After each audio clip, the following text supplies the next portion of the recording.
bag. Wow, lots of goodies.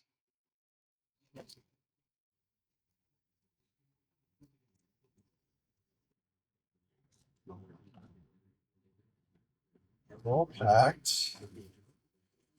Instruction guide. Today I got my 8-degree pedals. Here's the little brochure about them.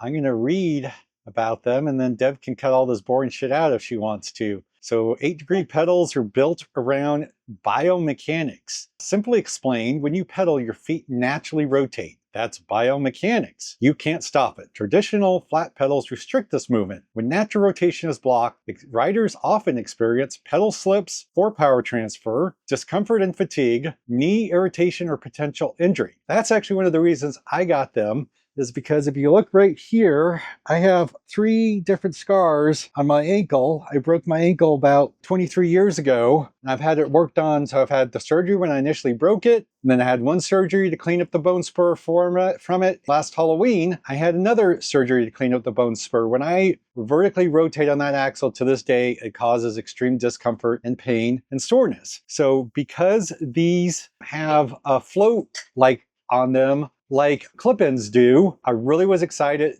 to try them out. I first heard about 8-degree pedals from Josh on Slanted Ground, and I thought, that's really interesting. Maybe I'll look into it someday. I heard Seth talk about them on Burn Peak, and he really loved them. And it's like, I got to get these, especially because my ankle keeps on bothering me. I've actually have biked clipped in before. My elbow is still sore from losing my balance, forgetting to unclip when I got stuck in a creek bed and falling on a very large boulder and getting bursitis on my left elbow. So after that experience, I've been, to say the least, a little hesitant to clip in again. A lot of the places we go are pretty rough and they flood. Guess I'm not that good about doing a check run on all my trails before I proceed on them a little bit more overzealously than I should.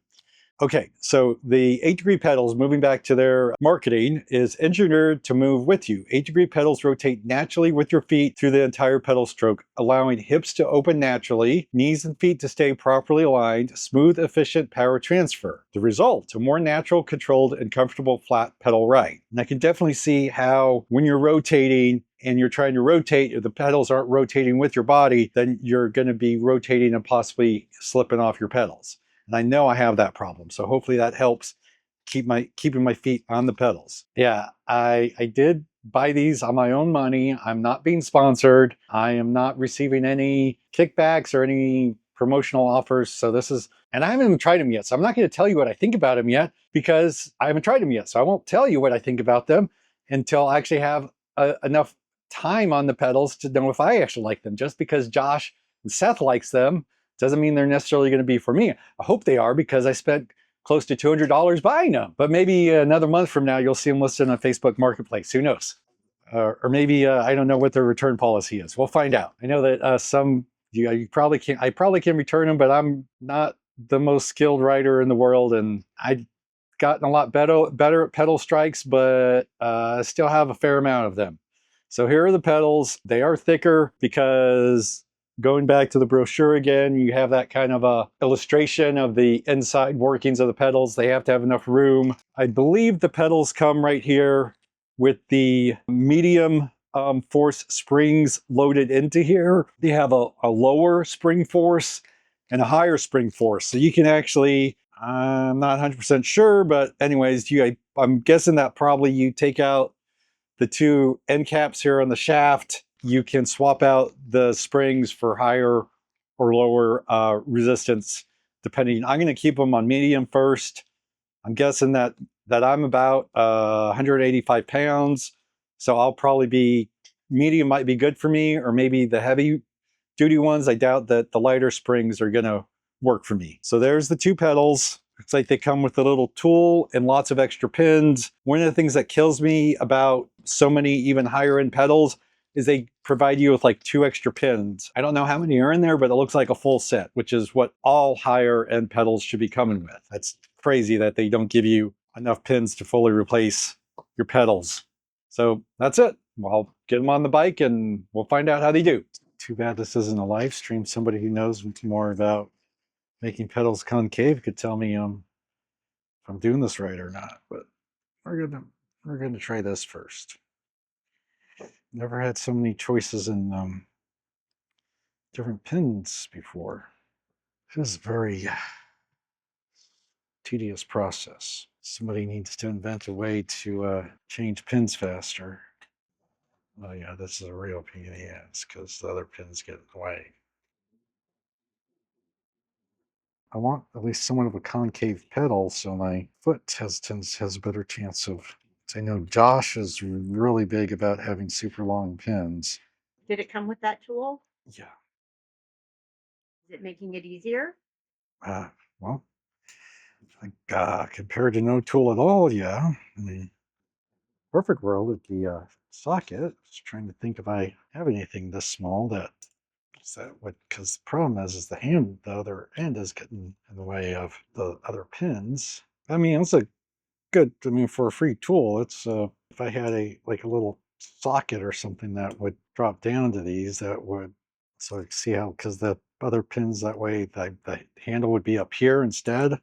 Well, I'm done with a quarter done because there's one side of one pedal. And there's two pedals.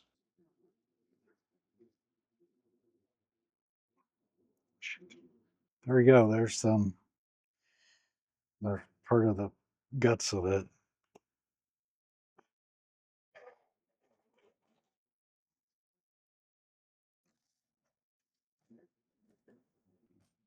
I want to put that. It's probably not putting that on the sofa is probably a very bad idea.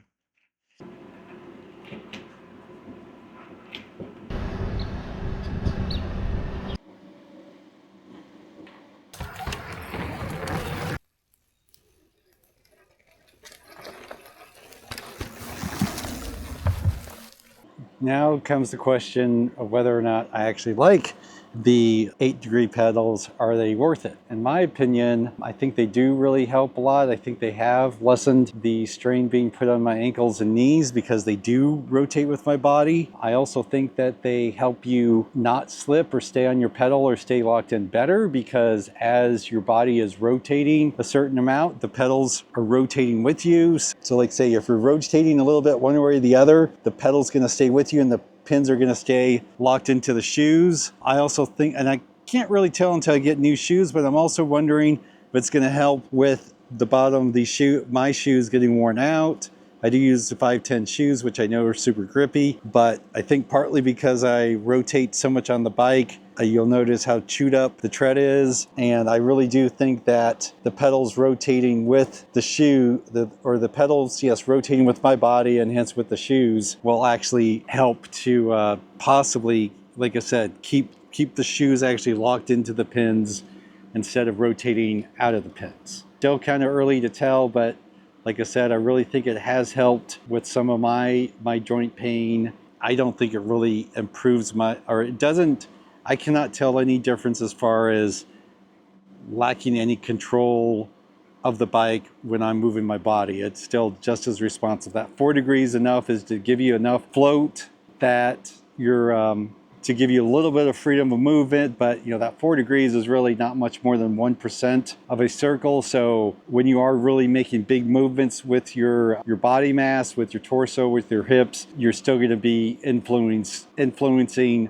what the bike's doing with your body. A lot of other people have said, the same thing. Because of what's going on here with the two springs and the mechanism, they are a little bit fatter than I wish they were. They're actually very light the way they're designed with the cutouts in them. Something else initially that bothered me is they were not concave at all. All of the pins were the short pins, like right here. And so all the pins were the same length as the ones that are right here. To get the pins concave, so I had better grip, I had to reverse these pins on the front and the back and then put in the shorter pins. So, and I'm not a huge fan, that's it's just tedious to take all those pins out and put them back in, but it's definitely worth it. Yeah, with the way the pedals come set up when you order them, they don't have that great of grip because the pins are kind of short and they're all the same, they're all on the same level. But once you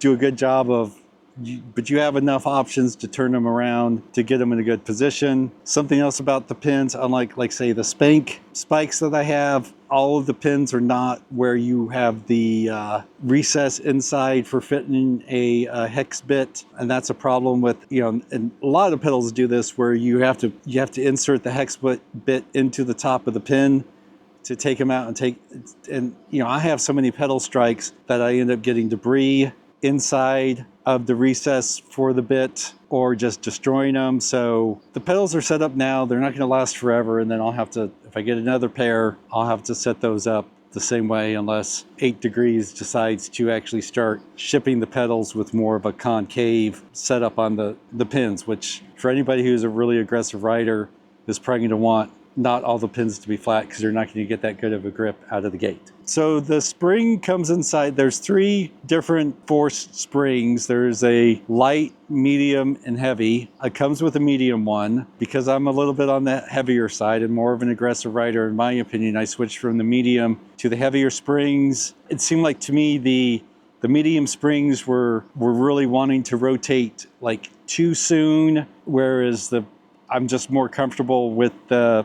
But that's a great thing that they give you the option with 3 different size springs. They also give you within the pedals basically washers or shims to even increase the spring force more, to pre-compress the spring if you want to fine tune the spring force. So that's pretty cool. All you do is stick your hex tool in here, take out this plunger, spring comes out, put the other spring in, and then put the end cap or whatever back on. It's really simple. So it doesn't take very long to change out the springs. That's very, very user-friendly. Now, you know, obviously having to change out all the pins is a whole different deal. For people who are looking that wish they had float in their pedals, I would definitely recommend giving these a shot. Like I said earlier, I do have the stiffest springs on these pedals right now, but I'm trying not to scratch up my hands with the pins. But you can actually see when I'm pushing to the front sideways on the front side of the pedal, and you can see it rotating a little bit along the shaft there up against the crank. Same deal with pushing on the back side of the pedal towards the bike, rotating. You can see it here again. It's 4 degrees towards the back and 4 degrees towards the front, which make up for a total of 8 degrees. My limited experience with clipping in on a mountain bike, I definitely, at least, I don't know how much float I've had on my pedals. I've ran the Shimano pedals and cleats. You don't seem to get as much float as you would with clips, but like I said before in my review, it definitely is a benefit to have the little bit of float that you are getting. Sure, they're worth the money. I mean, right now they're only $170. That's supposedly on sale from $250.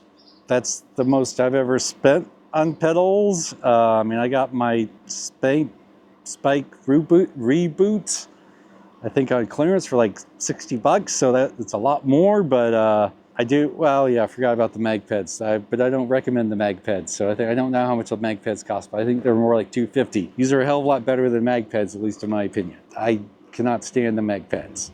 I do not recommend the mag pads. They're a waste of money. These are not a waste of money. I mean, considering what's all the complexity of these pedals, at least $170 is a fair price. I probably would have spent $250. It's definitely a lot easier to pull the trigger for what, $70, $80 less though.